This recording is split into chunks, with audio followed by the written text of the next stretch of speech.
김민재가 3년 전 바이에른 뮌헨을 선택했을 때 그의 목표는 단 한 가지였습니다. 챔피언스 리그 우승이었죠. 김민재가 나폴리의 33년 만에 우승에 크게 일조했을 때는 그때는 우승보다 프리미어리그로 가기 위한 절차였기 때문이었습니다. 김민재가 최고의 센터백이 되기 전에 목표는 프리미어리그에서 뛰는 거라고 했었죠.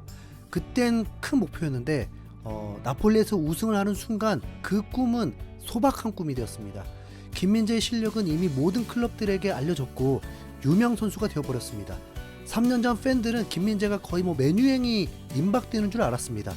27살 때부터 그의 꿈이 이루어지는 줄 알았죠. 하지만 최종 행선지는 바이에른 뮌헨이 되면서 더 큰 충격을 주었습니다.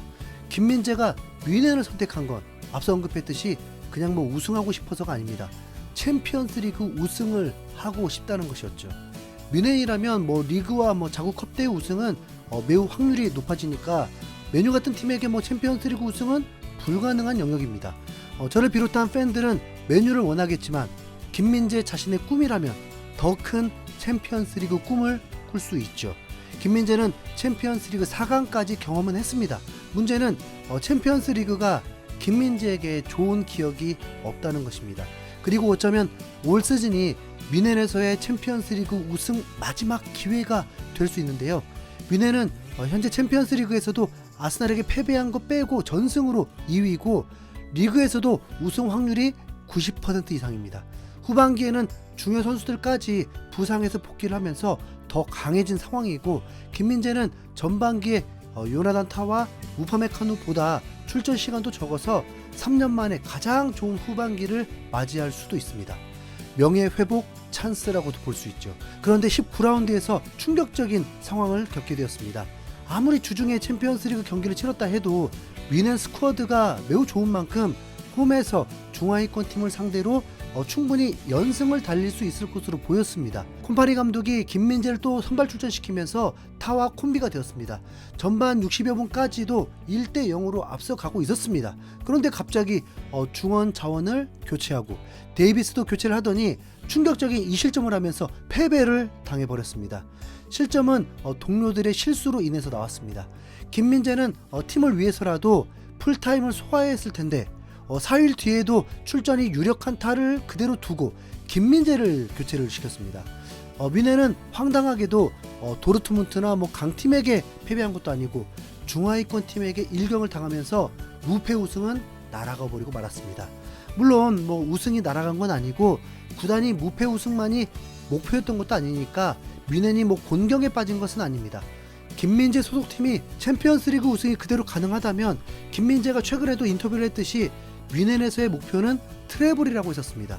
이미 다른 팀들이 김민재를 노린다는 기사들이 나왔을 때 김민재는 떠날 마음이 전혀 없어 보였습니다. 그런데 바로 이 타이밍에 폭탄이 터졌습니다. 독일 빌트지의 1티어 기자인 크리스티안 폴크가 충격적인 소식을 전했습니다. 잉글랜드 프리미어리그의 빅시스 클럽이자 최근 피파 클럽 월드컵에서 우승하면서 세계 챔피언에 오른 첼시 FC가 김민재를 노리고 있다는 겁니다. 크리스티안 폴크 기자는 김민재 에이전트들은 첼시가 관심을 갖고 있다는 사실을 전달받았다. 첼시는 여러 명의 수비수를 포함한 영입 리스트를 가지고 있으며 김민재는 그 후보 명단에 포함되어 있다라고 한 것입니다. 여기서 더 중요한 건 바이에른 뮌헨의 입장입니다. 바이에른 뮌헨은 김민재가 현재 상황에 만족한다면 문제없다는 입장이다. 하지만 만약 김민재가 더 많은 출전 시간을 원하며 이적을 요청한다면 그때는 협상에 열려 있다. 다시 말해서 바이에른 뮌헨은 김민재를 억지로 붙잡아둘 생각이 없다는 겁니다. 선수가 원하면 보낼 수 있다는 거죠. 이 구단의 입장은 기분이 나쁘면서도 한편으론 좋기도 한데요. 이건 모두 결과론에 따른 상황입니다. 뮌헨은 그냥 리그만 치른다면 센터백에 연연할 필요는 없습니다. 하지만 트래블을 원하듯 모든 경기를 승리해야 한다면 벤치 멤버도 굉장히 중요합니다. 만약 김민재를 떠나 보냈는데 뮌헨이 우승하게 되면 김민재만 새가 되는 거고 김민재가 뮌헨에 올 시즌까지 남았는데 우승 못해도 목표 달성 실패가 됩니다. 분명 개인적으로 뮌헨이 챔스 우승하길 바란다고 했었습니다. 그건 김민재가 주전이 아니라는 것뿐이지 오히려 출전 시간이 조절되고 팀의 보탬은 되면서도 월드컵까지 준비될 수 있기 때문에 나쁘지 않다고 했던 거죠. 거기다 실제로 아직 4개월여가 남은 상황에서 부상 위험은 여전히 사라지지 않았기 때문에 팀에 꼭 필요한 선수입니다. 그런데 이런 상황에서 러브콜이 첼시라면 이건 얘기가 완전 다릅니다. 첼시는 현재 프리미어리그 5위고 감독이 경질되면서 혼란을 겪긴 했지만 분명 선수 퀄리티는 매우 좋은 팀입니다. 보십시오. 맨유도 선수는 똑같은데 새로운 감독이 전술만 바꿨더니 리그 1위 아스날도 잡아버리지 않습니까? 네, 맨유는 미쳤습니다. 2주 연속 2위 맨시티, 1위 아스날을 잡아버리면서 그냥 강팀이 되어버렸습니다. 네. 첼시도 불안했던 거 맞습니다. 마리스카 감독 때 이미 팀이 흔들리기도 했고 마리스카에게 경고를 주기까지 했는데 구단은 과감하게 중도 경질시켜버렸습니다. 첼시는 감독이 바뀌고 최근 2연승을 거뒀고 5위를 유지하고 있고 챔피언스 리그에서도 상위권에 있습니다. 이번 챔스에서 나폴리를 이기게 된다면 16강 직행도 하게 됩니다.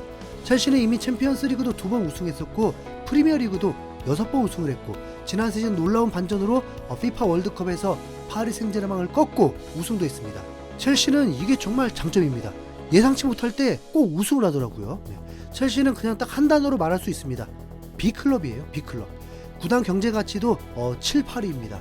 세계 최고 레벨 선수들도 보유하고 있습니다.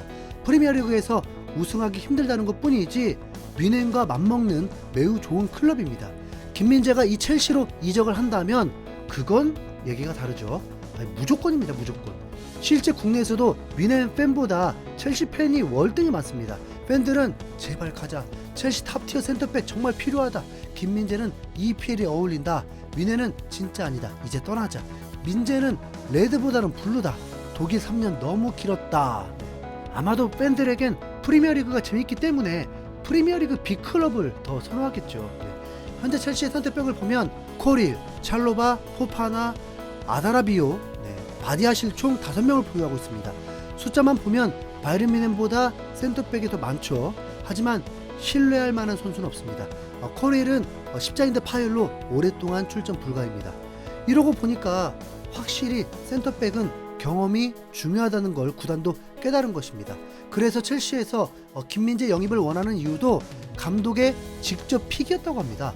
김민재가 만약 첼시로 이적하게 되면 나이가 가장 많은 선수가 된다고 합니다. 현재 프랑스에서 뛰고 있는 또 다른 후보가 첼시를 원한다는 기사도 나오긴 했지만 실제 첼시에서 필요한 건 수준 높은 베테랑일 수 있습니다. 김민재는 분명 프리미어리그에서 뛰는 게 목표라는 소박한 꿈을 내비쳤습니다. 그 약속 지켜야죠.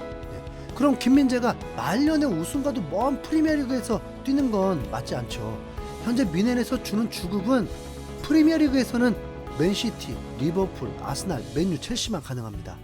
문제는 이적료인데 뮌헨이 3년 전에 이적료를 다 받으려는 욕심을 내버린다면 첼시도 소극적일 수밖에 없습니다. 그런데 전문가들은 3,500에서 4천만 유로로 예상하고 있기 때문에 첼시가 원한다면 그냥 갔으면 좋겠습니다.